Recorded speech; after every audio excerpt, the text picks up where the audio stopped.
अपना भाई तो फॉर्म में आ गया। ना सिर्फ मेरे पास बड़े प्लान है बल्कि मैं वर्ल्ड हेवीवेट चैंपियन ही बनूंगा। क्या बात है। तो हे गाइस, वेलकम है आप लोगों का। वीडियो में जानेंगे आज की मंडे नाइट रॉ में क्या कुछ हुआ है, स्पेशली रोमन रेंस के बारे में। तो रोमन रेंस यहाँ मंडे नाइट रॉ को शुरुआत करते हैं। उनके यहाँ आने के बाद क्राउड रोमन रोमन रेंस के चैंट करने लगते हैं और इससे रोमन रेंस बहुत खुश हो जाते हैं। Stand up if you love Roman Reigns के चैंट भी लगने लगते हैं और रोमन रेंस इसे बड़े इंजॉय कर रहे होते हैं। यहाँ से चले जाने के बाद ये चीज रोमन को बहुत याद आएगी। अब रोमन रेंस कहते हैं ये तो हम पूरी रात कर सकते हैं। बर्मिंघम एक्नॉलेज मी, पुराने दिनों की याद आ गई। क्या शोर मचाया है तुम लोगों ने। मेरे पास प्लान है, ना सिर्फ इस साल के लिए बल्कि नेक्स्ट ईयर के लिए भी। लेकिन सच्चाई ये है कि ओल्ड वाइब्स जरूर है पर ये वो समय नहीं है जो मैं पहले देखता था और ना ही मैं वो सेम गाय हूँ। पर शायद ऐसा मैं बन सकता हूँ। लेकिन कोडी ने कहा कि तुम्हें यहाँ से चले जाना चाहिए। इस पर क्राउड बू करती है कोडी रोड्स को। रोमन कहते हैं इंटरेस्टिंग, क्या नाम है, द विजन सेथ के ग्रुप का। कोडी ने ये भी कहा था कि तुम्हारा सब कुछ लूट जाएगा। इस पर क्राउड इस पर गाली देने लगते हैं और ये मुझे एक्सेप्ट करना होगा। जो मेरे पास था अब वो नहीं है। ब्लड लाइन नहीं है, कोई वाइस मैन नहीं है, कोई टाइटल नहीं है। लेकिन मैं ये आप लोगों को श्योर करता हूँ कि मेरा समय आने वाला है। लेकिन सबसे पहले मैं उस मोटू को ठिकाना लगाऊंगा। इतने में लेडीज एंड जेंटलमैन कहते हुए पॉल हेमन अपीयर होते हैं ब्रॉन्सन रीड के साथ। यहाँ आने के बाद वो कहने लगते हैं कि मेरा नाम पॉल हेमन है और मैं यहाँ पे खड़ा हूँ सबसे बड़े गैंगस्टर के साथ, द ट्रैवल थीफ सूला फाला का ओनर ब्रॉन्सन रीड। 5 साल पहले ब्रॉक लेसनर के एडवोकेट बने थे रोमन रेंस के वाइस मैन। 5 साल तक हमने साथ में काम किए, ब्लड लाइन बनाए और भी ना जाने कितने बड़े बड़े बम फोड़े। लेकिन देख अब रोमन तू अकेले खड़ा है। मुझे आपकी बहुत याद आती है ट्रैवल चीफ। जितना मैं आपसे पहले प्यार करता था आज भी उतना ही करता हूँ। लेकिन आज मैं इधर आया हूँ तुम्हारी इज्जत करने के लिए नहीं। एक बार फिर से क्राउड जब रोमन रेंस के चैंट करने लगते हैं तो पॉल हेमन क्या करते हैं कि वो ब्रॉन्सन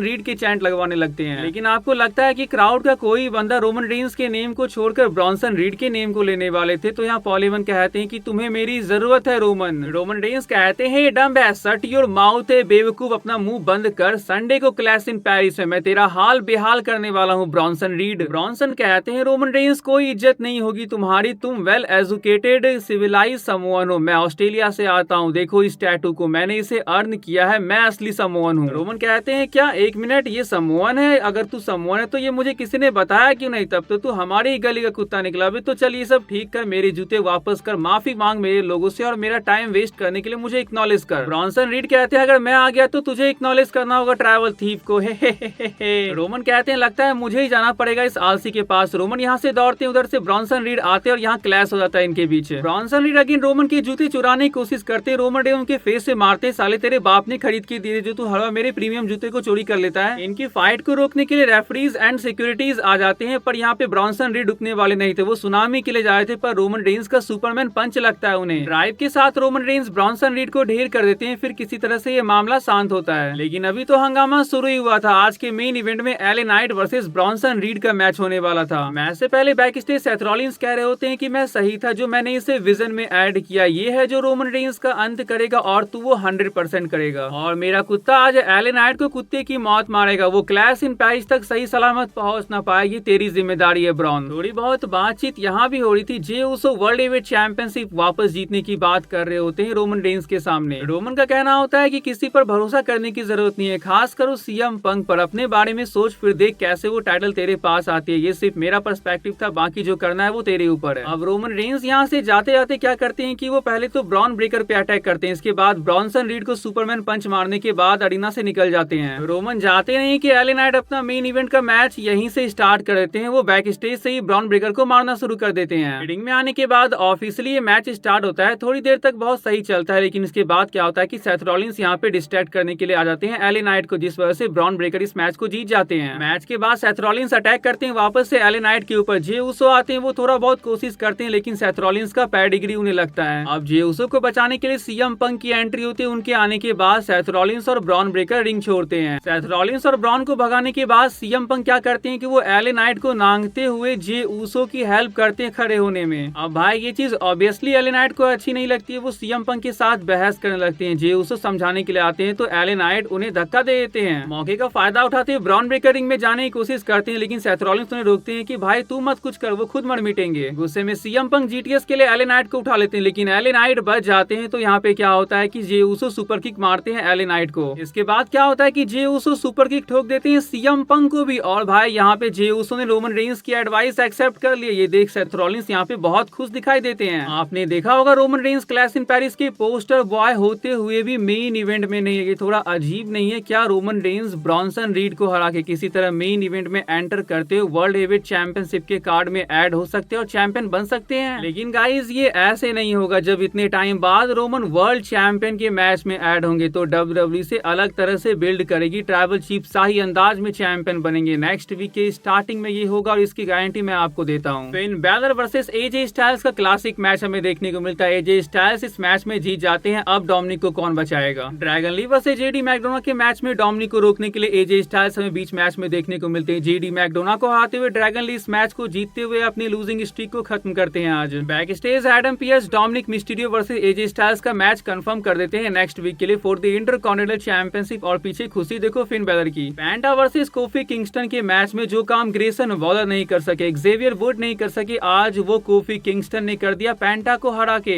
रिया रिप्ली वर्सेस रॉक्सन पेरिस का मैच हमें देखने को मिलता है। रिया रिप्ली इस मैच को जीत जाती है। मैच के बाद रकील अटैक कर देती है रिया के ऊपर, तो ऐसे में ईयो स्काई उन्हें सेव करने के लिए आती है। इधर रिया रिप्ली और ईयो स्काई की फ्रेंडशिप बढ़ रही है और उधर आस्का को ये बिल्कुल भी अच्छा नहीं लग रहा है और ये दुश्मनी लगता है इधर बढ़ रहा है ईयो स्काई के साथ आस्का का। बैकी लिंच रिंग में होते हुए निकी बेला के बारे में बात कर रही होती है। निकी बेला यहाँ पे लिटिल बिच कहते हुए बैकी लिंच को इंटरप्ट करती है और यहाँ आने के बाद वो कहती है कि तुम डरपोक हो, शार्लेट फ्लेयर की साइड किक हुआ करती थी, तुम चमची हुआ करती थी उसकी। बैकी कहती है बकवास करना बंद कर, मैं greatest women's wrestler of all time हूँ, तुम्हें मैच चाहिए जा दिया। निकी टाइटल छीन लेती है और कहती है कि इस टाइटल को वो क्लैश इन पेरिस में अपना बना के रहेगी। गुस्से में बैकी लिंच अटैक करने के लिए जाती है लेकिन निकी बेला उन्हें अपना फिनिशर लगाने के लिए जाती है पर बैकी लिंच यहाँ से भाग जाती है। आज गाइस ये कंफर्म हो गया कि बेली पूरी तरह से बदलने वाली है, उनका हील टर्न बहुत ही जल्द होने वाला है। तो आज के इस वीडियो कहीं पेंड करते हैं। वीडियो आप लोगों को अच्छी लगी तो चैनल को जो सब्सक्राइब कर लीजिएगा। मिलते हैं नेक्स्ट वीडियो में, तब तक के लिए bye and take care guys.